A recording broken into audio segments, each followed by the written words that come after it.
Hello, hi, this is Bukenya, a mathematics teacher for about 15 years now. I've taught in countries like South Africa, I've taught in Uganda, Cameroon, and really um, my greatest pleasure is to see that I get the best from you. So in a short time, I've taught students and I've got really good grades. For all that time, I've written books and I use them to do really teach them well because they're simplified. I use models. Hello, let's start by calculating profit, loss, and the percentages. When the cost price is more than the selling price, we say that's a loss. And when the selling price is more than the cost price, that's a profit or that's a gain. So we can say profit is always equal, percentage profit is always equal to the profit over the cost price times 100%. We can do the same thing and say that if we have a cost price of £100 and the selling price of £120, then our gain percent is going to be the selling price minus the cost price, that's the profit or the gain, which will give us 120 minus £100, and that gives us £20. So that means the profit percent is going to be the profit over the cost price times 100, which will equal to 20 out of 100 times 100, and we get our percentage as so the hundreds cancel out and we get our value as 20%. So that's how we can calculate our profit. We can try another example and we'll look at another kind of situation.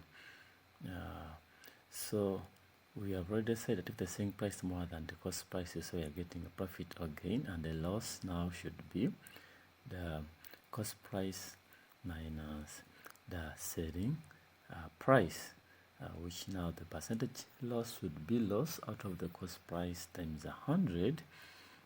So we shall get our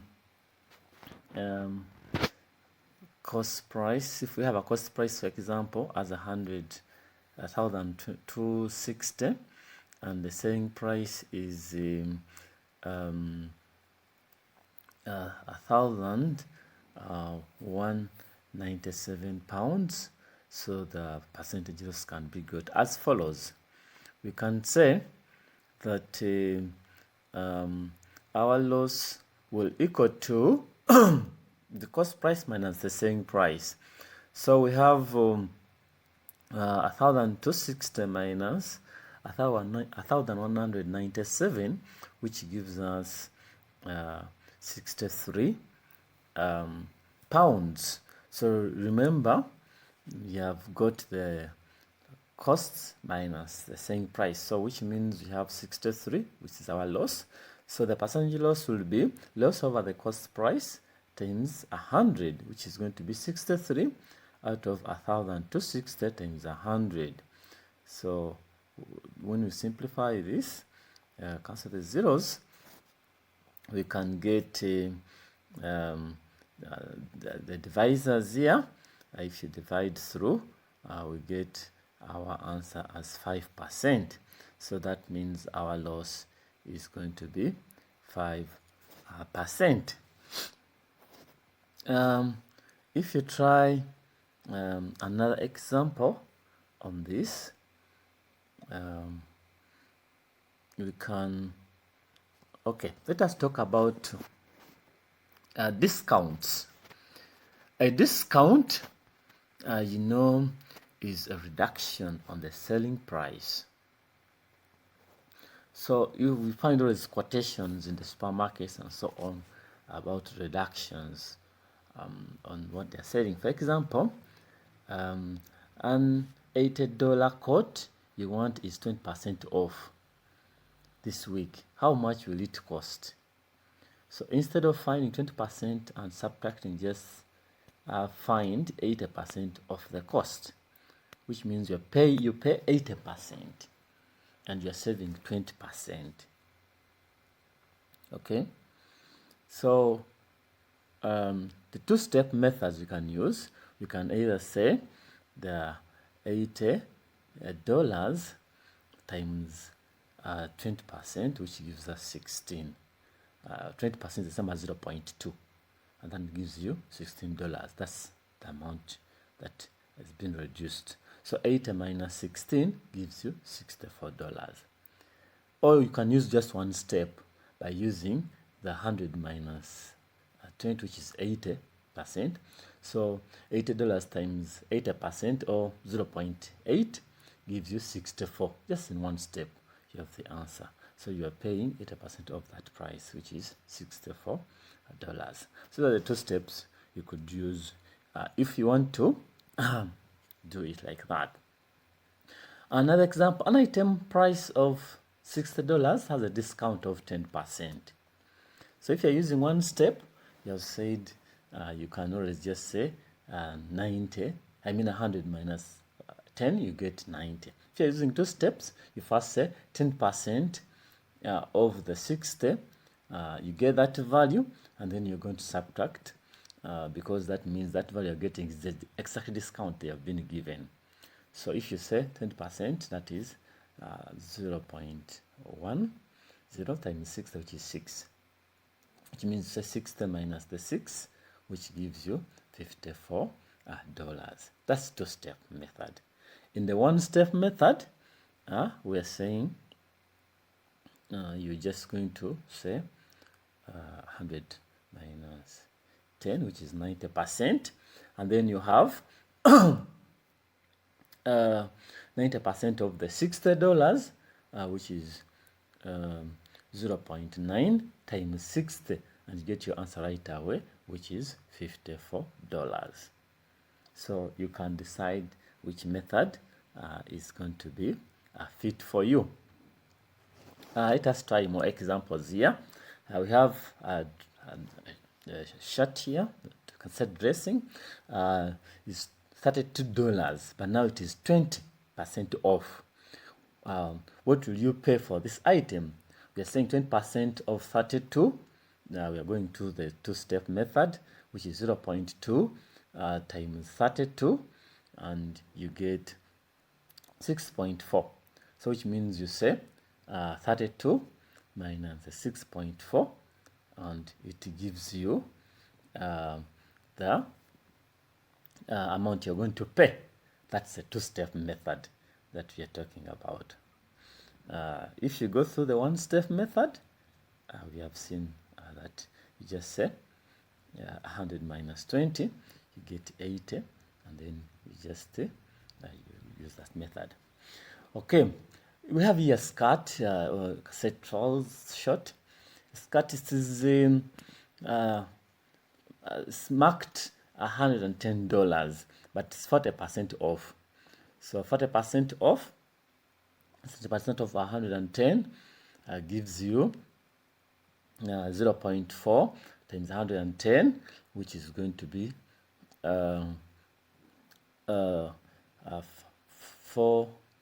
40, you can say $44 dollars. So $44 subtract from 110, that means you get which is going to be your $66. So that's how you can do that. Let us move on to commission. If you are calculating commission is always a third based on what you sell. So somebody is giving something like thanks, for the sales made. So if you have an example of MC, Dango is paid on commission only.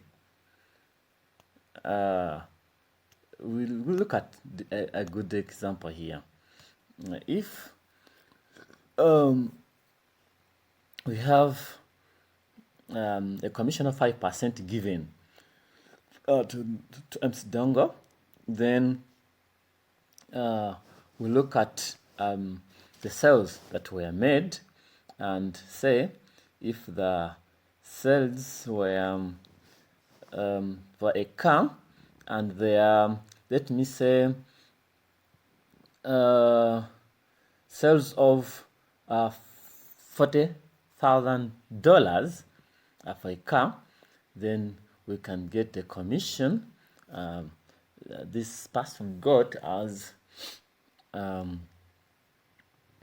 can say 5% of the $44,000, and that will give us the commission that was paid off. So if you compute this, you can see that just some simple calculations here, you can compute 0.05 multiplied by 45,000, and you're getting 22250. So that is the commission that was paid. This one, $2,250. That is the commission that was received. We can try another example. If you look at another item being sold here, say let me say they're paying weekly a commission on $300. So, and the rate maybe changes here to 2%. So we can do the same thing and say 2% of the 300, and we can still do the same. We know 2% is the same as 2 over 100, which is 0.002. So if the paying weekly on the 300, and maybe some sells 5,000, so we can first say what will be the total this person is going to earn in the 15,000. Okay, so let us say 5,000 times 0.002, and you're getting 100. So which means that if you look at the total this person is going to get, we can say $300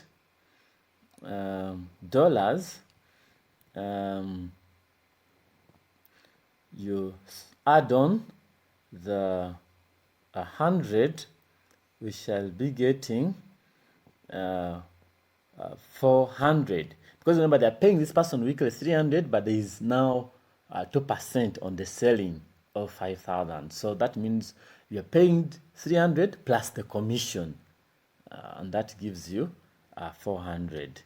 So basically that's how we can calculate that.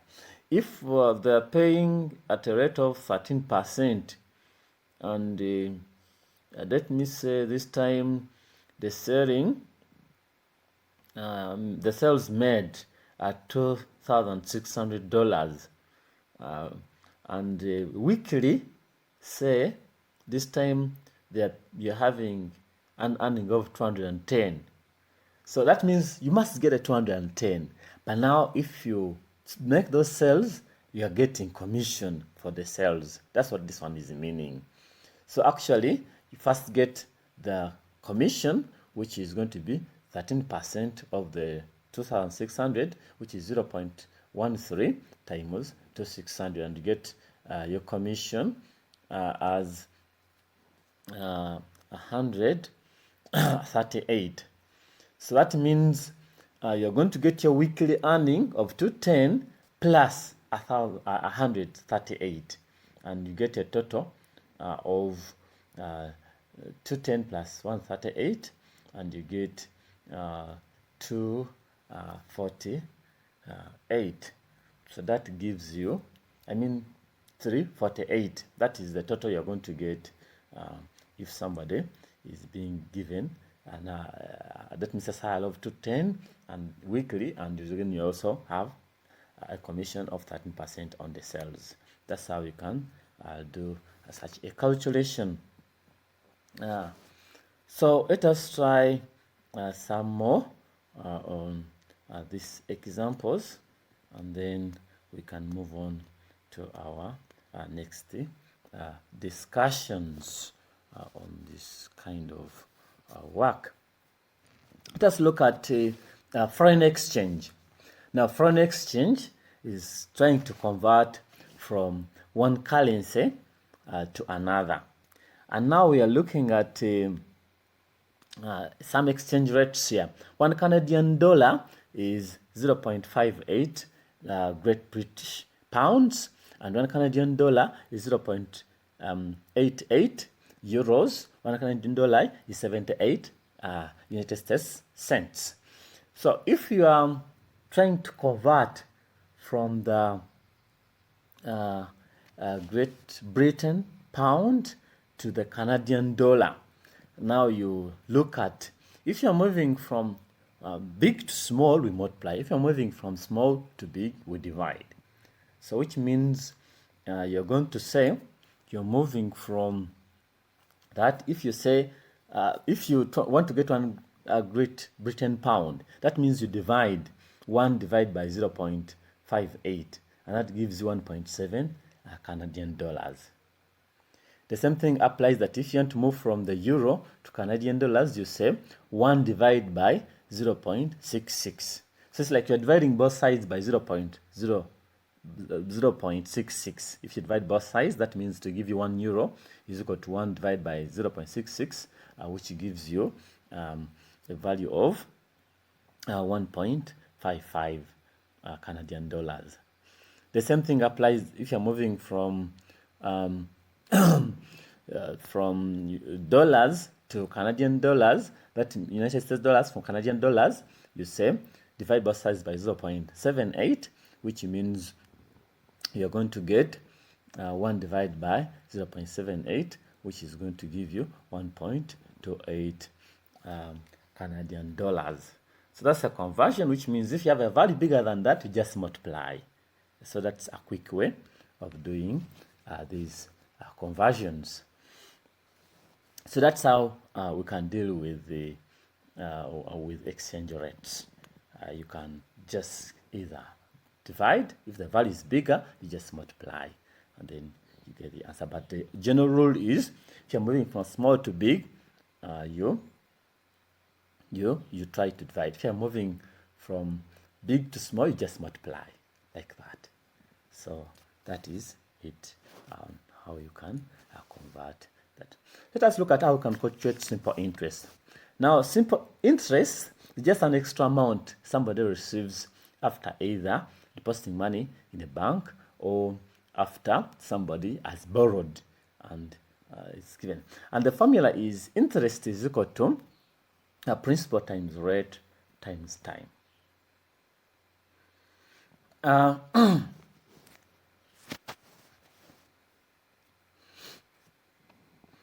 So you can see that I stands for interest, P stands for principal, R stands for the rate, and T stands for the time. So you can calculate any of these depending on what you have been given.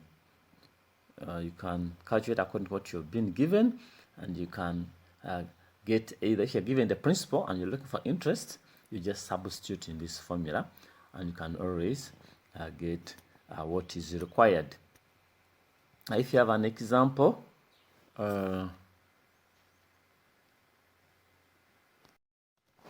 So if you are calculating interest and you have 2,000 and then you have rate of 5 and then 3 years, so you'll say 2,000 times, you can put the 5% as 0.05 because 5% is 5 over 100, then multiply by 3 and get your answer as interest is $300.